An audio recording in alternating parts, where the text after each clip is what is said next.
Hello, everyone.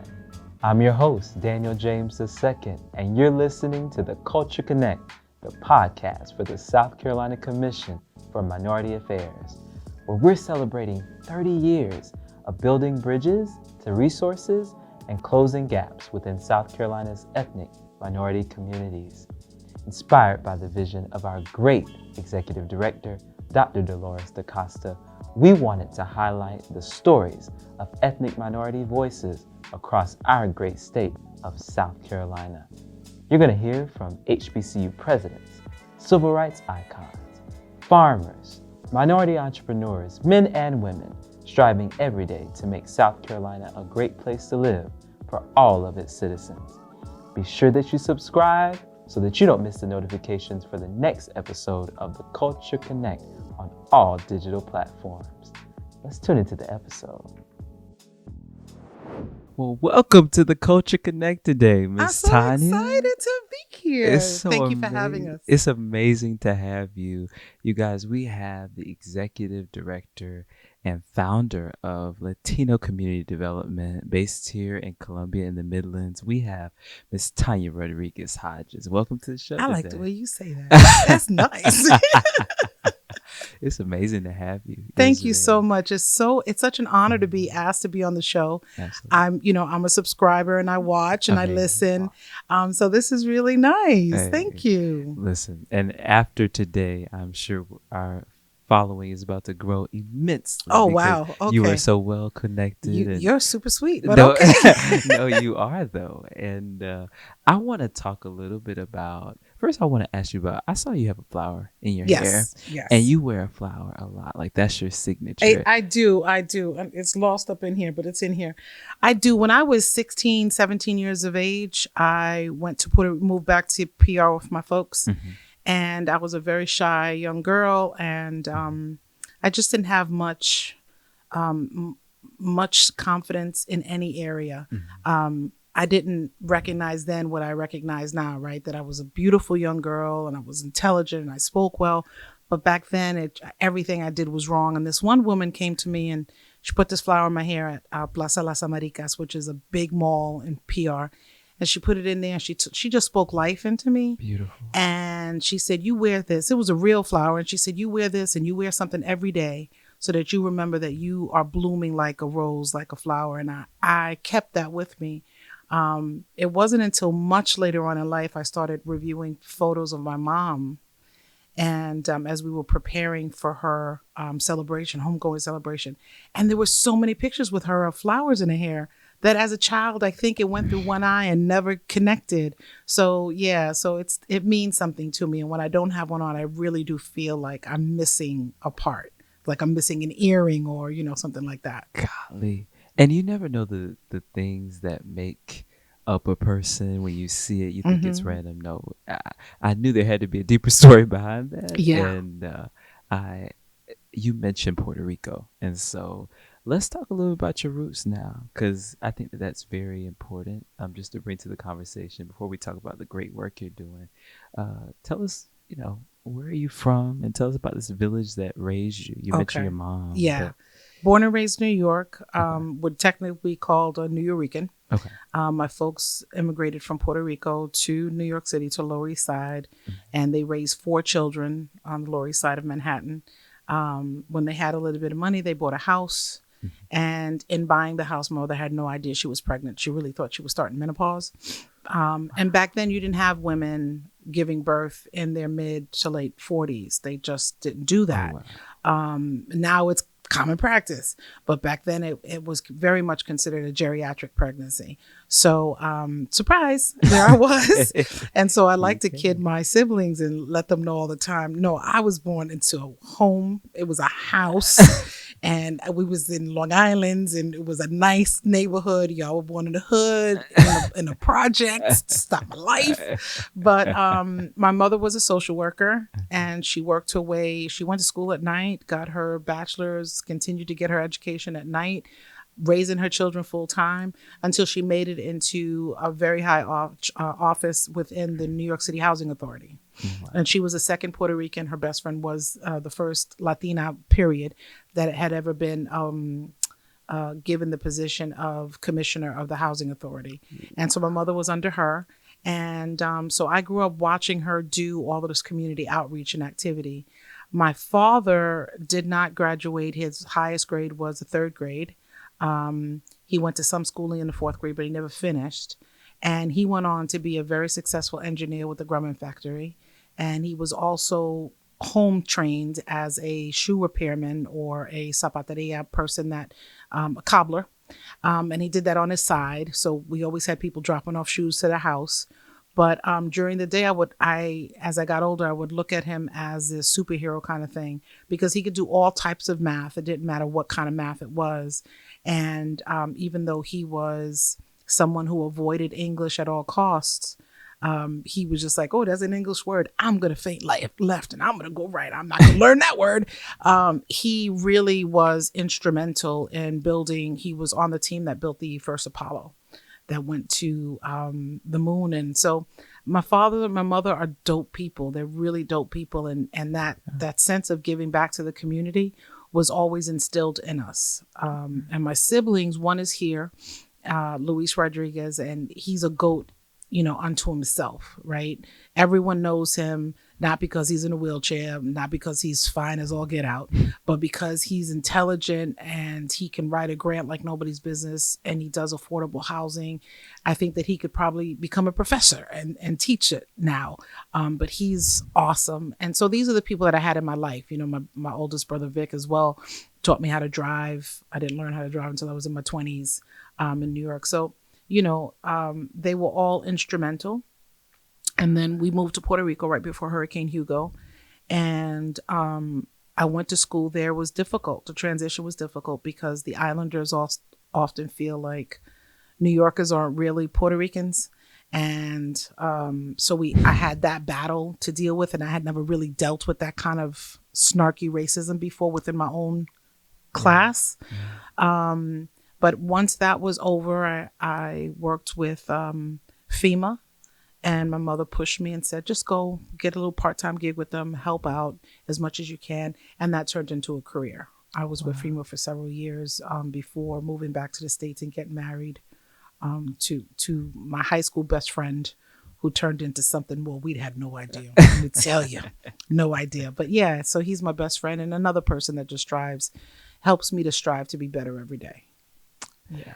When I look at your story, just a brief overview, because there's so much we could dig into right there, but you talk about, your coming even to be as sort of being a surprise or unordinary, your mom being a little bit older when she had you, and then even, the work she ended up doing in the housing authority, your father being this like very industrious man. I'm sure, I don't know what you wanted to be when you were growing up, but you probably didn't even know that some of the things that they cared about or were involved in would become like seeds for what you end up caring about later in life. Latino folks, addressing housing issues, etc., which we're going to get to. So I think that, things that come by surprise, but your story, it really does reveal that there still can be purpose found even in things that are unexpected, if that makes sense. Absolutely. The other thing that you mentioned was about battling identity. Because your organization does it serves a particular group of people, Hispanic folks, which again, I promise you we'll get to it. But I want to talk about and lay the foundation of identity. Talk about what it meant to wrestle with identity, either being, because Puerto Rico, it's an island, a territory of the U.S., but also has, a history of strife with mainland America, the way that they were, colonized in many eyes, they were colonized. But then you have this background of being born in New York. So talk about just the identity politics and maneuvering that as a young person. Well, we were very proud Puerto Ricans coming up. We celebrated everything from Three Kings Day, which is in January, and that ended our, Christmas or holiday season. My mother and my father were very much instilled that pride of where we come from. You need to speak both languages. I think they were just tired by the time I came around because they didn't force me to speak Spanish. They spoke to me in Spanish, but I often replied in English. So when I moved to the island, I had that battle of people saying, well, look, you can't even speak the language well. And I still struggle, I still speak Spanglish. And I still use both sides of my brain. I've come to appreciate the use of both left and right brain because it's working hard when you're trying to speak to someone in two languages or linguistic. And surprisingly enough, there were people here as well when we moved to South Carolina. And so let me just go back a little bit. I got into hip hop when I was of a particular age. And I was doing the wrong things. And my mother was like, I got something for you. We're going to send you to Sumter. And so they sent me to live with my brother and my sister and his wife. I call her sister. She'd been around too long to be an in-law. And I lived there for a year. I went to Furman High. And it was difficult because I was too dark to be white. I was too light to be black. I was the only Latina, period, in the area beside my brother. And it was very difficult. But then I kind of I found my niche and I fit right in. And it was the best experience ever, which is why 30 years later, when we were looking to move somewhere, my husband said, I wouldn't be completely averse to moving down here if that's what you wanted to do. And I was like, say less. We will find a house. So we found a house not too far from my brother, and it's been a wonderful experience. But even moving back here, I thought that little hump that I had reached and I was able to go over was done. But no, there were a lot of Latino people here that were like, oh, so are you really Spanish speaking? Or because, you remind me of somebody, and I was okay.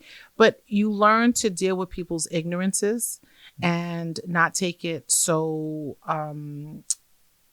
personally. Yes, ma'am. And it's a good opportunity to learn and to open a dialogue with folks and to let them know, that really hurt my feelings. I'm not someone that holds on to things. So you can say that really hurt my feelings. And let me explain to you why it hurt. Yeah. Because I'm so proud of where I come from. I'm so proud of being a New Yorker. I'm so proud of being Puerto Rican. I'm so proud of my Black husband and my biracial children. We don't call them half. I don't understand people that say, oh, they're half this and half that. Their DNA cannot be split. My children are both African American and Latino. Yeah. And they wear their Blackism proudly when they're in these streets because they know when they walk into a space, they're going to be looked at as Black men. And that in and of itself has issues that are tied to it. What I'm saying? Right. So I'm always open to dialogue, always open to discussing why we think what we think when we think that we know what we think we know. And that is a line, those lines of ethnicity and culture are some bridges that the commission is trying to, gaps the commission is trying to close and, bridges they're trying to build. And even as an African American myself, like understanding the full implications of ethnicity and culture and sense of belonging is something that we always navigate as minority people. So thank you for sharing that. What year was that move to South Carolina now? I was 16, so probably around 1985. 1985. Okay. Yeah. Okay. Around there. I mean, that is a huge jump to New York, Puerto Rico, South Carolina. Gosh. Something, it set me straight now. My brother's a particular kind of a parent. Yes. And so is V, my sister, and him a little bit more aggressive, in the veins of Carmen, our mother, who was very aggressive when it came to what you're going to do and when you're going to do it. Yeah. But it was the best time of my life. I think that's what makes us so close to this day, because we had that relationship. And, I have great siblings. My sister's, she's my road dog. She's my Lucy. I'm her Ethel to her Lucy, because she's a nut. But so I've been blessed, and I'm fortunate to say that we really have a close-knit family. That doesn't make us any less nuts and bananas than anybody else's family, where everybody has, situations that arise. But at the end of the day, we have each other's backs. I love it. Family and community. It does matter. Yes, it definitely does. I, want to ask you now, because let's see, 1985 to 2010, that's like 25 years. And, you were living, in South Carolina.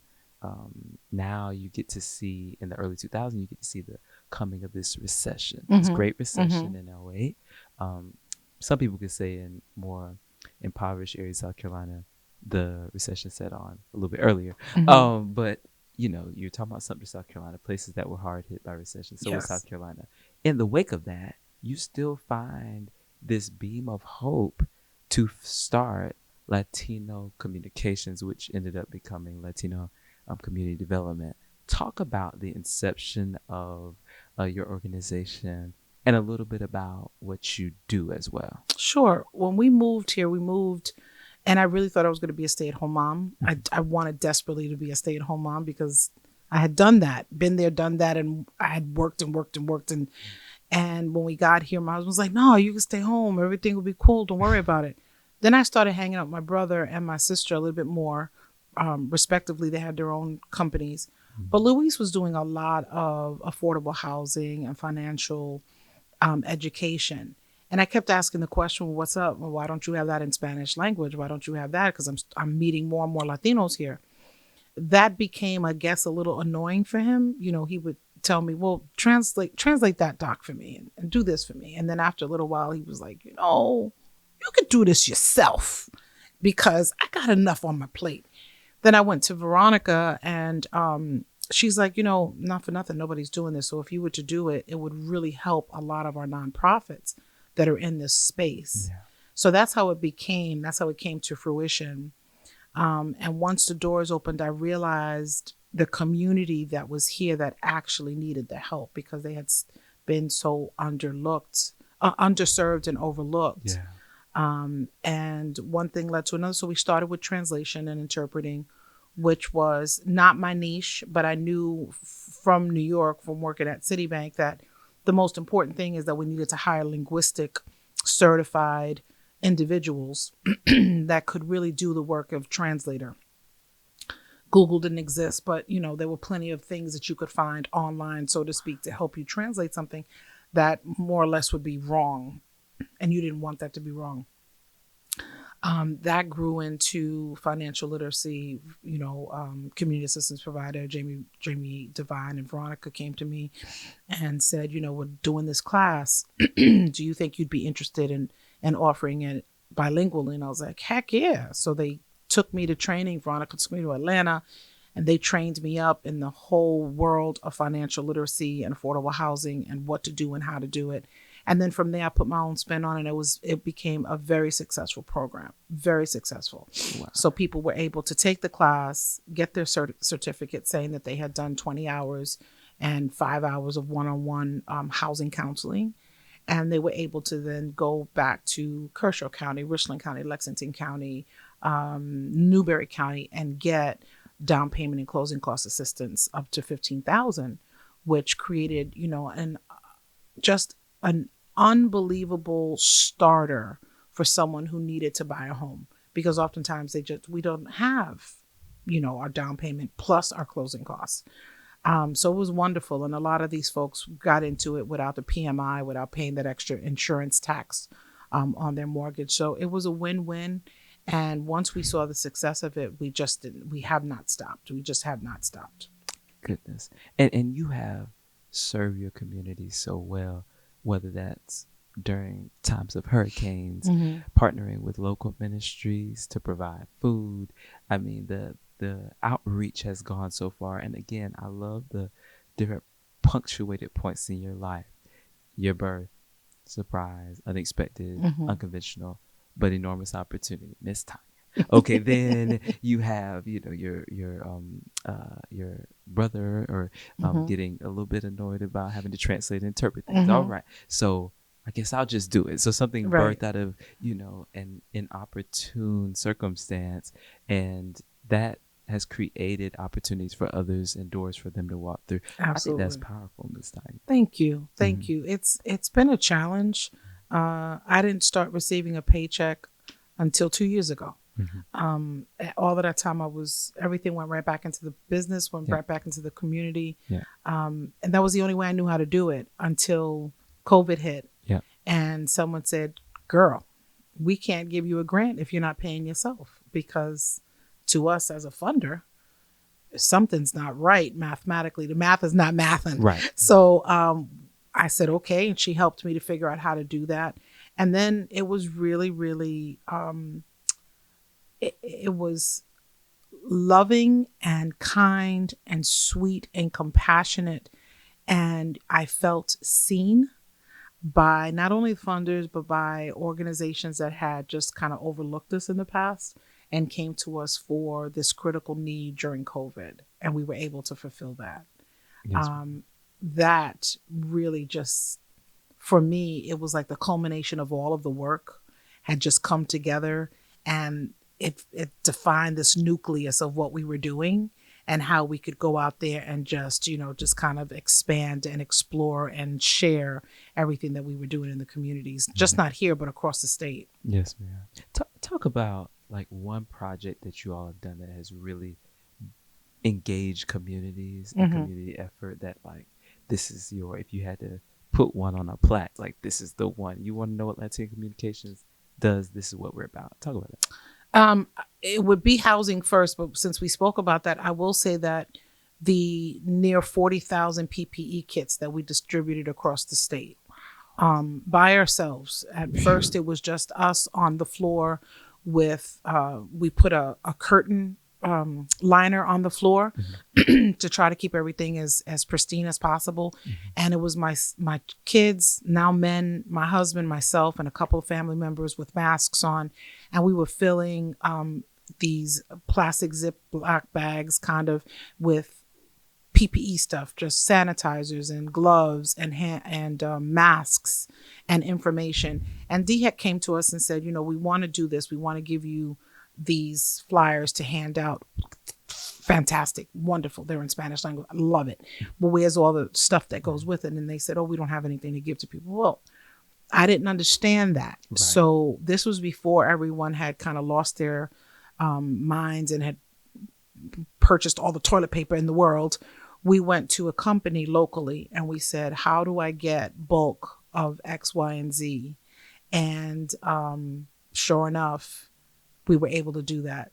Again, another inopportune time in the state of the world, and yet you're able to make, lemonade out of lemons. We made some good lemonade too. God. Because it went, you know what it is? We were out there on the front lines in the car, dropping off masks, PPE kits, masks, gloves, sanitizer, soap, the whole thing. We were dropping all of that stuff off and then meeting the people.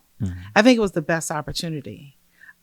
Because we got to meet folks that were typically not home, right, during the day when you're traveling. And then we got to meet all of these farmers that were still out there picking the produce, and all the people that were still going to work that weren't considered, quote unquote, frontline workers, but they were, and they were being overlooked. And so we're doing all of these drives to, across the state. And my husband's calling me because he works in this industry, and he's like, yo, this is getting serious. You need to stay home. And I was like, no, I'm good. And it worked out to a place where I think that we were known before, but that put us on a new level, because people not only got to know us, but they came around to trusting us even more. And so when they said, I don't have baby formula, I came back and asked pastors, who has baby formula, who has clothes. And at one point, people were dropping off clothes and stuff like that to the office. And we were picking through them to get the best clothing so that we can then go back out to Hilton Head, back out to Beaufort County, back out to Charleston, so that we can deliver those items, Edgefield, deliver those items to people that need. And see, that's the type of outreach that, during COVID-19, it could have been an easy thing for you to sort of say, well, this is the end. Right. This is the end of our community development group. We're done. We had a good stint for about 10 years, etc. But, a lot of nonprofits, and thankfully yours as well, was able to manage that moment of national, even international crisis, and take it as an opportunity to reach out even more. So now you're able to have, I can imagine, even a more in-person presence, because you were with me during COVID. You fed our babies. Oh, right. Yeah, we're going to stick with you. Yeah. I never was more proud to be Latina than in that period of time and since, because man, there was something about looking at a person in the eyes that you know that you just saw picking lettuce. Yeah. Right? Getting the lettuce onto that truck in the way that they do it, right? It's like this rhythmic, kind of dance that they're doing in the fields. Yeah. And then looking at them and going, I'm sorry, what do you mean you're not getting paid enough money and you need some food? You're on a farm. So it was an opportunity to, even then, an opportunity to reach out to CMA and say, Yvonne, what do we do about this? Who do you know? Because I need to know who you know. And it really leveled us up in the eyes of those that need to know so that they can continue to fund and say, now we get it. Now we understand. Yes, ma'am. And since you mentioned CMA, I do want to highlight the fact that, under the director, Dr. Robert Fenton, who's our research director, we were able to produce our statistical profile last year that covers about the years of 2009 and 2019. I want to read these stats as it relates to education, economic opportunity, as it relates to Hispanic populations, because I think it's important for people to have context. As it relates to Hispanic folks, they're the single fastest growing and youngest population in South Carolina. They are increasingly more Spanish-speaking households in South Carolina. As it relates to home ownership, from 2009 to 2019, Hispanic people increased from about 55,000 people to 75,000. With regard to education and poverty, these are more statistics to note. Poverty rates, though, for the state's minority population decreased from 26.8% to 24%. However, absolute numbers of Hispanic people in poverty went up by 55.9%. Furthermore, Hispanics are earning more education overall, but there seems to be a disparity between urban Hispanics earning more education than rural Hispanic folks. And then you just mentioned the fact about agriculture and these farmers having entire, enterprises, but not being able to feed their families or sustain for themselves. So I want to know about, more. When you hear statistics like that, like what comes to mind or what's on your heart? You've already talked a little bit about Latina communication, what you're doing to help close that gap. But then, what's contributing to there being increasing Hispanic presence, but maybe, absolute poverty numbers not being addressed fully? What can we do more? People are moving to the South. Someone told me this when we first moved here. No one retires up north. Everyone comes to the South. Yes. The weather, the climate, the people, right? The community. Yes. Yet and still, I think that some of us learned during COVID on how important our Latino counterparts were. Yeah. And some have since just kind of turned again and said, they did what they did, during that time period. They're no longer of a meaningful factor for us now. And I think that some states are learning that right now in this climate that we're in, that they offered a challenge and Latinos said, okay, bet, and left. And, housing stopped, agriculture stopped. Education stopped because these are the people that are also working in your daycare centers. These are also the people that are taking care of your children and are, living nannies, if you will. So I think that all those numbers represent to me is that the work still needs to be done. We need to be more vigilant than ever. And we need to reach across the aisle and create partnerships in areas and with those that we never thought about creating partnerships. Regardless of what our core beliefs are, we know that everyone gets up every day to do better, not to do worse. For the most part, we all get up. We all brush our teeth the same way. We all, shower, dress, cologne prayerfully, and you get dressed the same way. In that order. And you want to do better today than you did yesterday. Absolutely. Those are the people that we need to remind, hey, let's work together on this particular issue because it benefits us. When it benefits the economic growth, then you're talking about our educational growth, because the kids have to be in class to be counted in order to get that federal funding. That's right. then that impacts our property taxes. Yeah. Those property taxes impact our infrastructure. Our infrastructure impacts how many construction workers we have out there fixing and repairing. And, you know, when you start hitting a pothole, all of a sudden, people are interested. Right. So I think that it just means that we need to work even harder. And, you know, Latino community development and CMA, we go back a ways. I tell you, we couldn't have done a lot of the work that we've done in the past without the support, not only the emotional and the spiritual, you know, girl, I'm gonna say a prayer for you because I know that this is a rough part for you, but also the financial, putting money where your mouth is and saying, I didn't know that you guys were doing that. Let us help. That's right. So that we can further this mission, this cause. So we have a great relationship. We've been at it now for several years. And you're on one of our advisory boards, right? Talk about your work on I that. am. I was on, you know, somebody asked me that used to work here, Lee McElveen, and you know, she could have asked me to jump off a bridge and I'd be like, okay. So Lee asked me to come on, and it was before Dr. DaCosta took over. And I've been rocking with you guys ever since. So when I get a phone call that says, you know, caw, I show up. I'm like the first one. I'm like, what do you want me to do? How do you want me to do it? Because the work is so important. And CMA is one of those organizations that, you know, it's state funded, but it really does have a direct impact on all of our minority communities, which I think is so brilliantly dope, because there is someone that you can point to in this office that you can get information about natives and AAPI and the African American community. There is someone in every little niche of the community that I can point to and say, I need help. This is what I want to do with this community.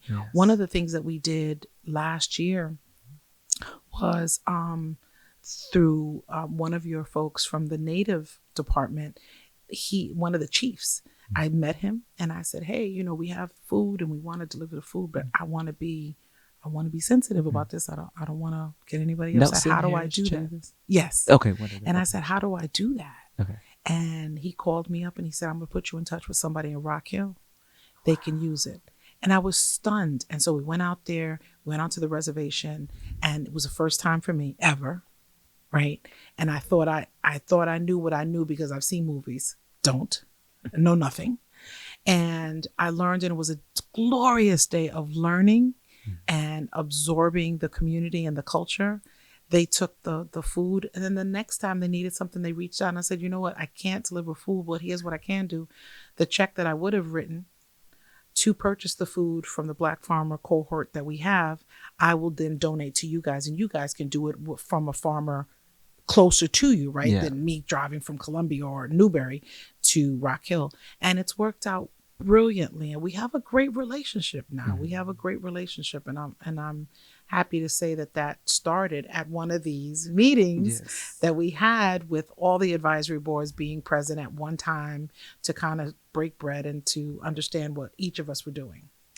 You know, through your story, like, I find building consensus is so important, and building coalition building is important. And, you know, I was just having a conversation this past weekend with someone about, you know, the state of education in South Carolina and how it's kind of hard to move forward when you're able to not agree on basic things about human needs, human values. But when you are able to agree that everyone deserves better, no matter what their ethnicity, you know, they do deserve better in life, housing, you know, they desire, you know, to build wealth, they should be able to do that. Economic opportunity, jobs, you know, basic things of that nature. And I think the commission does a great job of helping to build consensus and draw across party and lines. And so I love that you're able to do that. Now, you know, I obviously heard about the services you provide to Hispanic and Latino and Afro-Latino folks, but you've even like provided services for people who are outside of that community as well, right? We serve all extremely low and low to moderate income families. Okay. You know, the situation there when people were being displaced because of the carbon monoxide, you know, Cynthia reached out from City of Columbia, and she said, hey, can you help us with anything? Absolutely. Yes, we can. Yes, we can. So it's no one should live in abject poverty. Absolutely. Everyone deserves to be in safe, affordable, clean housing. Yes. Everyone deserves to have an employer that values who they are and what they bring to the table. Because I am very grateful to the person that cleans my room before I check in. Yeah. I'm going to clean it again, but I'm still grateful for the fact that I know that you've done the heavy lifting. Yes, right. I am grateful to the person that serves me my burger because, sweetheart, I could not do what you do every day because people are hostile. Yeah. You know what I mean? Everyone is valuable. In the roles that they have. And we're just a cog in the system. All together, we create this great city that we're living in the state that we're living in. Good, bad, or indifferent. It's a great place to live. Is there work to be done? Absolutely. Well, we are grateful for the work that you're doing. And Thank you. We need your passion and fire because that's what makes South Carolina run. Right. And Hispanic and Latino people served. I do want to ask you because we are in Hispanic Heritage Month. Yes. So how can people celebrate? How does your family celebrate? And how would you recommend people in the Midlands across the state celebrate as well? So it's more than Taco Tuesday. It's more than Cinco de Mayo. Absolutely. Yvonne and I have this conversation often. I celebrate my Latina-esque-ness and my Blackness all the time. Yeah. In our family, in our household, we are a silly bunch, just a rowdy, silly bunch. And we are very proud of where we come from. But, during this month or September 15th, October 15th, we have different events scheduled. Some are focused strictly to elementary kids, middle school, high school kids. Some are for the adults to kind of have fun. But for me, the value is asking questions to someone that you may not have the answers to. Ask a simple question. Hey, it's Hispanic Heritage Month. What does that mean to you? I listened to a podcast recently and the woman said, the best way to open up a conversation with someone is just to say, I am so ignorant of this. Would you mind helping me to learn? Yeah. And that just kind of brings down the barriers that one has. I don't mind being embarrassed. I don't mind learning something. I don't mind if you tell me I'm wrong, but tell me why I'm wrong. So Hispanic Heritage can, and there's so many different events that are happening in the city. We just kicked off with Main Street Latin Festival 2 days ago, or a couple days ago. It's wonderful, right? Because it brings out, it's the salsa, it's the merengue, it's the reggaeton, it's the food, it's the culture, it's the people. And you'd be remiss to go to any restaurant now that doesn't have something Hispanic-esque on the menu because the food is so bomb that everyone wants to take part in it. You know what I mean? So ask, and definitely call us. If you want to volunteer, we're always looking for good volunteers. And while we're there, while you're volunteering with us, we'll teach you a couple words. We'll help you get more, acclimated to the Hispanic world and what to do. But I think that's always a good way to learn more about the community, learn more about the people. Yes, ma'am. And I definitely have so much more to learn. I have a lot of Hispanic and Latino friends, Latino, and even I have so much to learn, but I think willingness is important. And, sometimes it's just a matter of proximity. So I think that come closer during Hispanic Heritage Month. Yes. Lean in. That's the one.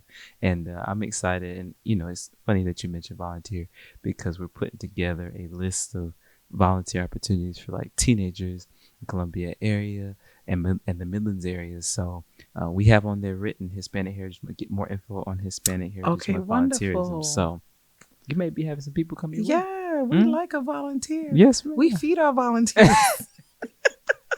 That's how you get it. That's it. Right. We're like, you need a stipend for gas? Right. We got you. You want some food? We got you too.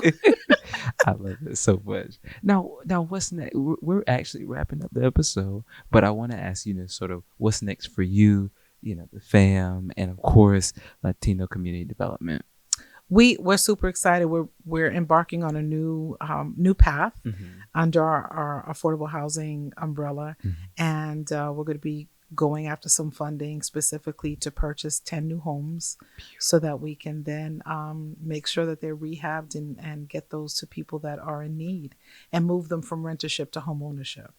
So I'm really stoked about that. So I know that by the end of 2025, I'm proclaiming it, that we will have our 10 homes purchased, and we will, if not already have them filled, we will be well on our way to getting them filled with 10 people. And that will then lead for us to purchase more homes that we can turn into affordable housing. I'm excited about that myself. Excited. Yeah, I'm excited. I'm excited. And this community development model, stay tuned for Second Chance Month, because we're going to be talking about another amazing guy in the upstate that's doing a lot of work that affects minority populations, but gets He's them awesome. housing and jobs. Pastor Jerry Blessinger. Yeah, and he is a blessing. Yes. Yeah. So I am just so excited about all the great work you're doing. And of course, CMA is always here for you. You know what? You are such a pleasure. You are. All the interviews are researched and done really well. Okay. I was excited when you called. Good. And I know that you are the apple of your family's eye. I get that sense from you. So yeah, you're a good kid. I just think the world of you. Pray for me. Pray for me. I will. I appreciate it, Miss Tanya. Thank you for coming today. Thank you for having me. I appreciate it. Yes, ma'am. All right. Till next time, everybody. Did you enjoy the episode? I hope you did. Be sure that you subscribe to our YouTube channel and connect with us on all digital platforms so you don't miss the next episode of the Culture Connect. We'll see you next time, everybody.